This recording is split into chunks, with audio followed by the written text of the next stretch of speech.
Ever waste time hunting for Gusto's photo ID settings? In under 2 minutes, you'll add your backup ID and get verified. We'll go step by step from your profile icon to the verification screen, covering both upload and camera options. Let's start by opening up Gusto in your browser and logging into your account.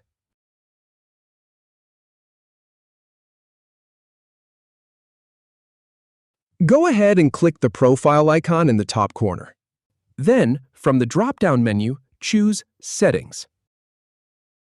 And once you're in Settings, select My Profile. Now, scroll down to the Photo ID Backup section and click on it. Then hit that Add button to get things started. Click Begin Verifying to kick off the verification process. You'll see a Select button. Click it to open up the ID options.